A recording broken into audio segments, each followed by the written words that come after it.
Welcome back, John and Kendra Smiley. Joining us this morning, our parenting experts. How are you guys doing? Very good, thank you. Fantastic. Let's head on to our question. Today's question is, if you could name only one attribute of a successful parent, what would it be? Well, that's pretty limiting. Just one? Yeah, I know, But if right? we have to limit it to one, I think both of us would agree that's being teachable. Nobody knows all the answers, but there are ways you can find it. For us, a great source we think is to look to the Bible for some good sources for parenting.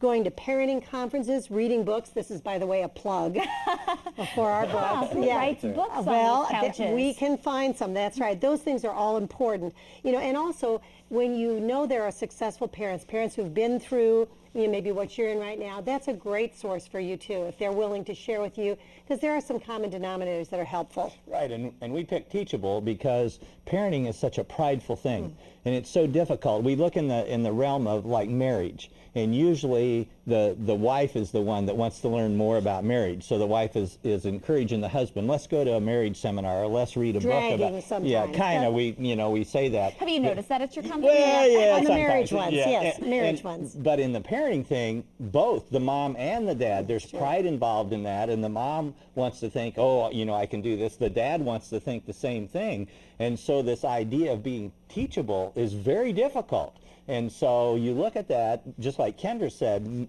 there's no parent that knows all the answers. And in any other job that we do, we want to learn, we want to grow, we want to get better. But when it comes to parenting, there's this reluctance because of the pride factor. And every child's different. Absolutely. You know, I don't know if you know, Kate, this is not braggadocious, but I was Illinois Mother of the Year. Oh, there you go. Several years ago. And someone once asked me this question, now, how did you, what was it that you knew about parenting that you were selected as Illinois Mother of the Year? I said, absolutely. The only thing was I was teachable. When I was a young girl, I remember babysitting once, coming home and saying to my mother, there's got to be an easier way to make money. I was not really a kid person, at least a baby person, when it all began, and yet I was willing to learn. And I do think that is the most important trait. Well, there you go. I had very little faith that you would just be able to narrow it down to one. We do. I thought there would have to be a list, but one, you did it. Yeah. You did it. Congratulations. All right. Well, if you have a question for the Smileys, make sure you send it over to their website, parentinglikeapro.com. Plug that because it's new. Yeah. And if we answer your question on the show, you will get a copy of one of their books. All right. Thanks so much. Thank you. Kate.